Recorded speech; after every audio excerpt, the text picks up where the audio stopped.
Hello, CNT. This is Pastor Todd. Thank you for joining me for another deeper dive. We have moved from the Gospel of Matthew to this month, February, being the Gospel of John. It's a good companion to Matthew and really the other three Gospels because John is quite different. Matthew, Mark, and Luke are referred to by scholars and teachers as the synoptic Gospels. Synoptic is a word that means the forming of a general summary or a synopsis. And they're called that because the three of them are really quite similar, Matthew, Mark, and Luke. They share the same stories, often in the same order, some of the same details.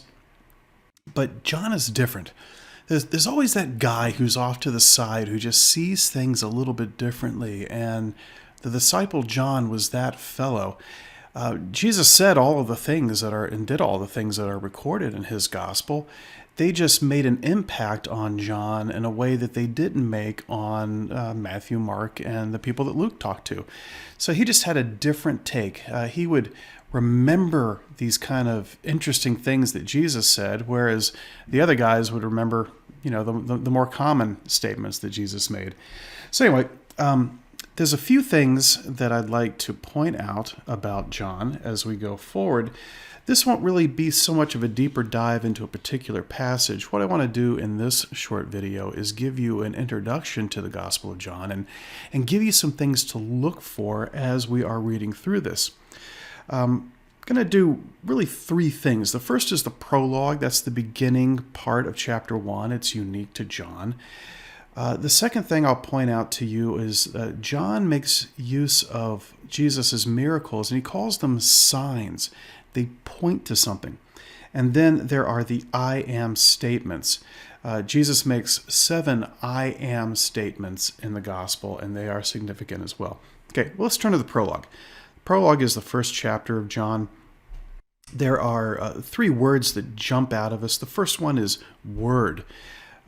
Jesus is the Word of God. In the beginning was the Word, and the Word was with God, and the Word was God.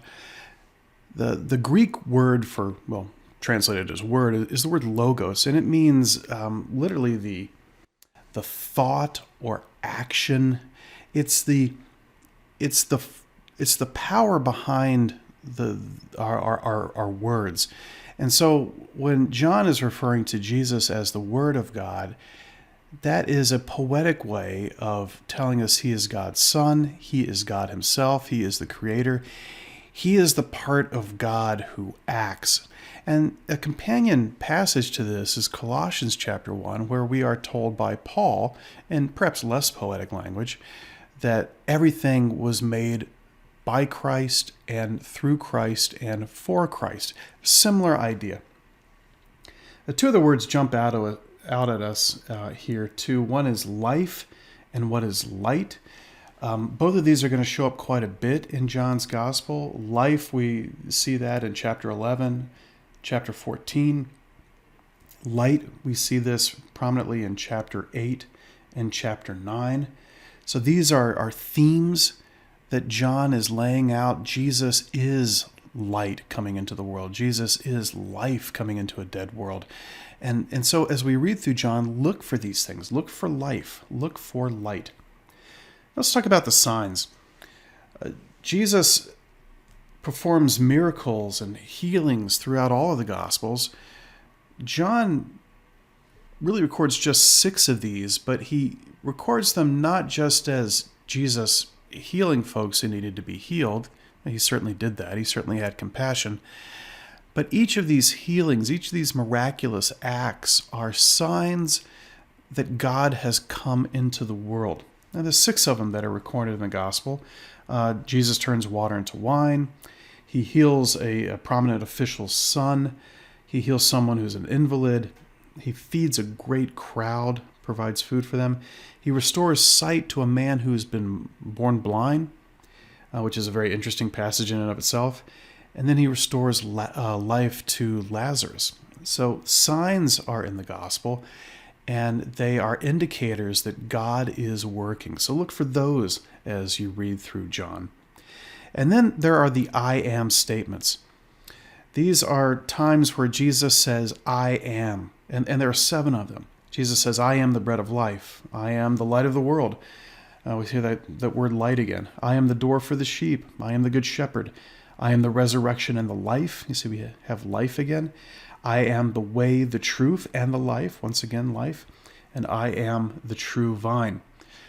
In these I am statements, Jesus is echoing how God appeared to Moses in the burning bush. You'll recall back in Exodus, there's the burning bush that calls to Moses. Moses goes there. God reveals himself to Moses. And Moses asks, what name shall I call you when I go to your people and when I go to Pharaoh? And God gives the divine name of Yahweh, I am that I am, which can also be translated, I was that I was, I will be that I will be. It's I exist is really what the I am means. Jesus' disciples and the people he is teaching, they would have recognized that Jesus was making an important pronouncement when he says, I am the bread of life, for instance, or I am the resurrection and the life. The I am, and in Greek it's not Yahweh, it's ego eimi, but they would have recognized what he's doing here. He's saying, I am God, and God is the light of the world. I am God, and God is the good shepherd. I am God, and God is the way, the truth, and the life. So these I am statements are sprinkled through the Gospel of John. Look for those, and look at what Jesus is telling us about himself when he says those. So those are the 3 things that are good to look for as we go through John. I'm going to give you a bonus one, though. Here's number 4. Look at the Father-Son relationship as you go through the Gospel of John. Jesus is adamant in all of the Gospels, but it's particularly pronounced here in John, that he is his Father's Son, that he is doing nothing except what God the Father desires him to do, and he has no aim, no purpose besides fulfilling the will of God. This is all throughout the Gospel of John, and it's a wonderful message for us to pick up on and to take to heart. Okay, well, that's a few things to look for as you work through John. This is a very unique book. Enjoy reading it. I'll be back next week with a deeper dive into a particular part of John.